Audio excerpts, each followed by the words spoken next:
ধরেন আপনি রাস্তার পাশে দাঁড়িয়ে হাসাহাসি করছেন আপনার বন্ধু বান্ধবের সাথে, এমন তো অবস্থায় রাস্তার ওপারে দুইটি মেয়ে দাঁড়ানো আছে এবং তারা ভেবেছে আপনি তাদেরকে দেখে হাসি ঠাট্টা করছেন। এরপরে ওই মেয়েগুলো তার বয়ফ্রেন্ডদেরকে ফোন দিয়ে বলে তাড়াতাড়ি আসো, আমাকে দেখে মানুষ হাসাহাসি করছে। তারা উত্তেজিত ভাবে এসে আপনাদের উপরে ঝাঁপিয়ে পড়লো। এক পর্যায়ে আপনার জীবনটা চলে গেল। সামান্য একটু হাসির জন্য একটা মানুষের জীবন চলে গেল। হাদিসের মধ্যে স্পষ্ট ভাষায় বর্ণিত রয়েছে, একটা সময় আসবে যখন মানুষ একজনকে শেষ করে দেওয়ার পূর্বে সে জানবে না কেন তাকে শেষ করে দিচ্ছে এবং আরেকজনও জানবে না কেন তাকে শেষ করে দিল। পারভেজ নামক এই ছেলেটি একটু হেসেছিল, আচ্ছা ধরে নিলাম সে মেয়ে দুইটাকে দেখে হেসেছে। শুধুমাত্র হাসির জন্য একজন মানুষের জীবন আপনারা কেড়ে নিতে পারেন। সোশ্যাল মিডিয়ার মধ্যে প্রত্যেকটা মানুষ আপনাদের ছবিগুলো শেয়ার করে বলছে আপনাদেরকে দেখলে রাস্তার কুত্তাও তাকাবে না, আর মানুষ হাসবে তো দূরের কথা। আপনার বয়ফ্রেন্ডের সাথে আপনার কিসের সম্পর্ক, শারীরিক নাকি মানসিক? এখন মানসিকের চাইতে ফিজিক্যালি সম্পর্ক মেয়েদের সাথে ছেলেদের বেশি হয়ে যাচ্ছে, আর যার কারণে বয়ফ্রেন্ডকে ফোন দেওয়ার সাথে সাথে এসে আরেকজনের জীবন কেড়ে নিছে। যে বা যারা তার জীবনটা কেড়ে নিছে ইতিমধ্যে সিসি ফুটেজ তদন্ত করে কিন্তু তাদেরকে শনাক্ত করা হয়েছে। খুব দ্রুতই তাদেরকে অ্যারেস্ট করা হবে, জানতে পারবেন বাকি ঘটনাগুলো। এই সকল মেয়ে নামক ডাইনির দল কিন্তু আমাদের চারপাশে ঘুরে বেড়াচ্ছে। এরা ছেলেদেরকে ব্যবহার করছে বাজে কাজ করানোর জন্য। অনেস্টলি ভাই, কোনোদিন কোনো ছেলে এদের দিকে তাকানোর কথা না। এদের দিকে মানুষ কেন তাকাবে? আচ্ছা তাকাইছে নাইলে ভুলবশত একটা ছেলে আপনাদেরকে দেখে একটু হাসি ঠাট্টা করছে, এটাতে এমন দোষের কি হয়েছে?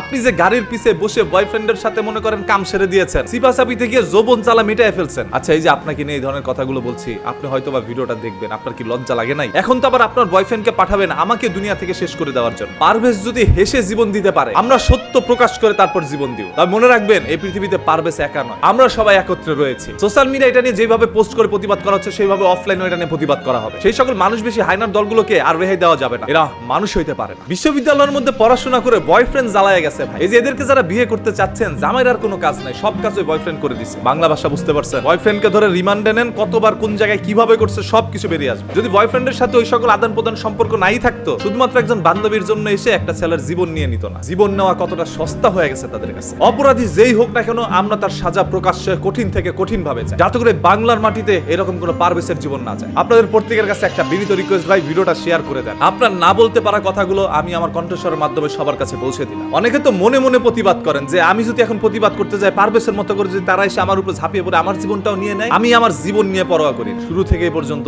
অন্যায়ের বিরুদ্ধে প্রতিবাদ করে আসছি, সত্য কথা বলে আসছি। সত্য বলতে গিয়ে যদি জীবন যায় আমি সেটা গ্রহণ করে নিই। তারপরে বাংলার মাটিতে আর কোনো পারভেজের জীবন আমরা নিতে দিব না। কি একটি আশ্চর্য বিষয়, একটি ছেলে জাস্ট হেসেছিল, হাসার কারণে জীবন চলে গেল। এগুলো কি মানা যায়? আমি আল্লাহর সৃষ্টিকে বাজেভাবে দেখবো না, তবে এদেরকে বাজেভাবে দেখতে হবে। আল্লাহ তাআলা এদেরকে সৃষ্টি করেছে হাদিসের সাথে মিলে যাওয়ার জন্য। আজকেরা পুরো পৃথিবীতে দৃষ্টান্ত হয়ে থাকে যে তাদের দিকে তাকিয়ে হাসার কারণে তারা জীবন কেড়ে নিয়েছে তাদের বয়ফ্রেন্ডের হাতে। এবার কেঁচো খুঁড়তে গিয়ে বড় বড় সাপ বেরিয়ে আসবে। কতগুলো সাপের সাথে আপনার সম্পর্ক হয়েছে সব বাঙালি জনগণ জানতে পারবে। পারভেজকে তো আর আমরা বাঁচাইতে পারি নাই, এখন সবাই তার জন্য দোয়া করি যাতে করে মহান আল্লাহ তাআলা তাকে জান্নাতুল ফেরদৌস দান করেন। পারভেজ যেই দলেরই হোক না কেন, একজন মানুষের জীবন কেড়ে নেওয়া হয়েছে, এটাই হচ্ছে বড় কথা। যার উপরই অন্যায় করা হবে আমরা সেটা নিয়ে প্রতিবাদ করবো, কারণ আমরা কোনো দলের নই, আমরা সাধারণ জনগণ। এই দেশে জনগণের চাইতে শক্তি কোনো দলের হইতে পারে না।